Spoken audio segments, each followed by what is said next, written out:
कहानी की शुरुआत में हम सैमसन नाम के एक शेर को देखते हैं जो अपने बेटे रियान के साथ एक जू में रहता था। वो अपने बेटे के सामने हीरो बनने के लिए उसे झूठी कहानियां बताता था। वो अपने बेटे को बताता है कि जब मैं अफ्रीका के जंगल में रहता था तब वहाँ के वाइल्ड बीस्ट भी मुझसे डरा करते थे और मेरी दहाड़ के सामने कोई भी टिक नहीं पाता था। रियान अपने पिता की कहानियों को सुनकर काफी इम्प्रेस होता है, लेकिन उसे अभी तक दहाड़ना नहीं आता था। इस कारण से वो बाकियों से अपने आप को काफी कमजोर समझता था, लेकिन उसके पिता हमेशा उसका मनोबल बढ़ाने की कोशिश करते थे। अब रियान कहता है कि मैं अगर जंगल में रहता तो अभी तक दहाड़ना सीख जाता। इसके बाद वो सैमसन को उसे जंगल में ले जाने के लिए कहता है, लेकिन सैमसन उसे जंगल ले जाने से मना कर देता है और कहता है कि हम जू को छोड़कर कहीं पर भी नहीं जा सकते क्योंकि यही हमारा घर है। जिसके बाद रियान निराश होकर वहाँ से चला जाता है। अब रात को जू बंद हो जाता है और सभी जानवर टर्टल कॉलिंग चैंपियनशिप के लिए इकट्ठा होते हैं। इसमें सैमसन की टीम की कंपटीशन एक दूसरे जानवरों की टीम के साथ होने वाला था। सैमसन के टीम में लैरी, बेनी, निगल और ब्रिगेड नाम के 4 उसके दोस्त थे। सैमसन अपने बेटे रियान को भी कंपटीशन देखने के लिए बुलाता है, लेकिन रियान अभी भी उसके ऊपर काफी नाराज था, इसीलिए वो जाने से मना कर देता है। सैमसन के जाते ही रियान के 2 दोस्त इवन और ड्यूक रियान के पास आते हैं और कहते हैं कि आज सभी कंपटीशन देखने में बिजी हैं। अगर तुम चाहो तो हम गिजल्स को देखने के लिए जा सकते हैं। इसके बाद रियान हाँ कर देता है और वो तीनों गिजल्स के ग्रुप के पास पहुंच जाते हैं। अब गिजल्स उन तीनों को देखकर काफी डर जाते हैं और बाहर भागने लगते हैं। भागते हुए गिजल्स कंपटीशन के बीच में घुस जाते हैं और पूरा मैच को खराब कर देते हैं। अब सैमसन को रियान के बाहर जाने के बारे में पता चल जाता है और वो रियान को काफी डांटता है, जिससे रियान वापस से सैमसन के ऊपर नाराज होकर वहाँ से चला जाता है। जिसके बाद सैमसन भी रियान को डांट कर काफी बुरा फील करता है। जब रियान अकेला जा रहा था तभी वो एक ग्रीन कलर के कंटेनर को देखता है, जिसके बारे में उसने सुना था कि वो कंटेनर जंगल में जाता है। इसीलिए वो बिना कुछ सोचे जू से बाहर जाकर उस कंटेनर में बैठ जाता है। अब कुछ देर बाद कंटेनर बंद हो जाता है, जिससे रियान काफी डर जाता है और अपने पिता सैमसन को आवाज लगाने लगता है। अब रियान की आवाज को सुनकर सैमसन उसे बचाने के लिए आता है, लेकिन जू के चारों तरफ फेंसिंग लगा होने के कारण वो कुछ भी नहीं कर पाता। इसके बाद सैमसन के दोस्त वहाँ पर आ जाते हैं। उनमें से एक कबूतर कहता है कि उस कंटेनर को पहले सी पोर्ट पर लेकर जाया जाएगा और उसके बाद उसे जंगल में लाकर छोड़ दिया जाएगा। एक बार जंगल में जाने के बाद वो कंटेनर कभी भी वापस नहीं आता।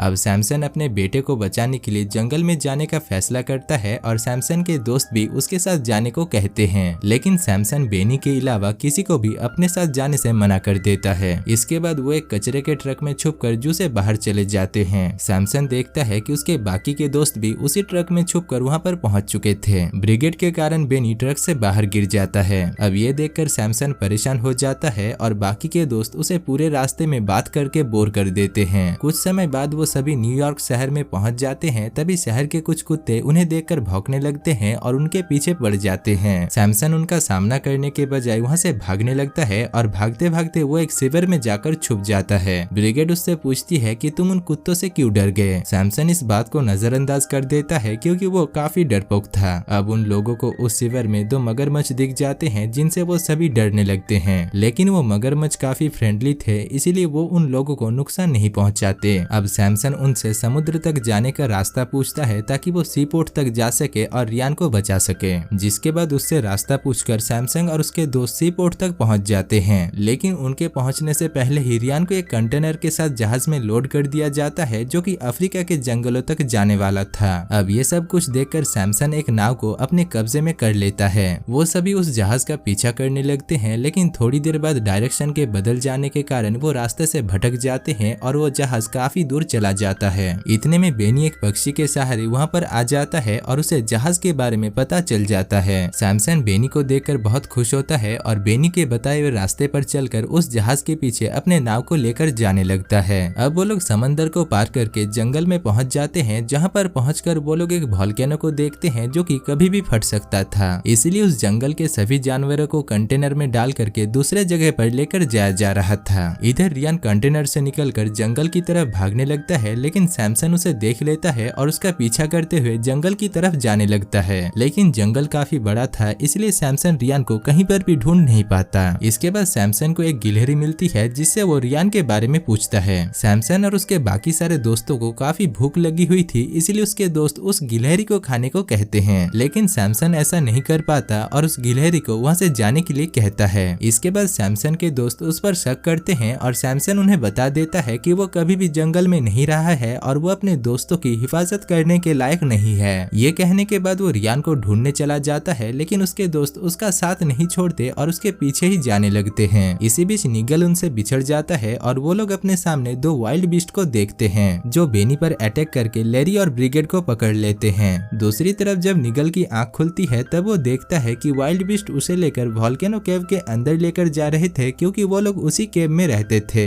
अब अंदर जाने पर निगल वाइल्ड बीस्ट के एक बड़े ग्रुप को देखता है जिसका एक काजार नाम का लीडर भी होता है। वहीं दूसरी तरफ सैमसन अपने बेटे रियान को ढूंढ रहा होता है। तभी उसे जंगल में अजीब से संकेत दिखने लगते हैं जो उसे रियान तक पहुंचने का रास्ता बता रहे होते हैं। उधर रियान भी अकेला होने के कारण बहुत डरा हुआ था। इतने में जंगल के दो पक्षी रियान को देख लेते हैं और काजार को इसके बारे में बताने के लिए वोल्केनो केव में जाते हैं, क्योंकि वो लोग काजार के लिए ही काम करते थे। अब हम केव में देखते हैं कि वाइल्ड बीस्ट निगल को कोई भी नुकसान नहीं पहुंचाते, क्योंकि एक दिन कुछ शिकारी शेर वाइल्ड बीस्ट के शिकार करने के लिए जब आए थे तब प्लेन से एक वाला टॉय उनके सामने आकर गिरा था, जिसके कारण वो शेर उन वाइल्ड बीस्ट को छोड़कर वहाँ से भाग गए थे और इसके बाद से ही वो वाइल्ड बीस्ट कोआला को अपना गुरु मानते थे। अब वो वाइल्ड बीस्ट निगल को वही कोआला समझ लेते हैं और उसकी रिस्पेक्ट करने लगते हैं। ये सब कुछ देखकर निगल को भी काफी अजीब लगता है। अब वो दोनों पक्षी केव में आ जाते हैं और रियान के बारे में बता देते हैं। इसके बाद काजार अपने वाइल्ड बीस्ट ग्रुप और उनके दोनों पक्षियों से रियान को पकड़ लाने के लिए कहता है।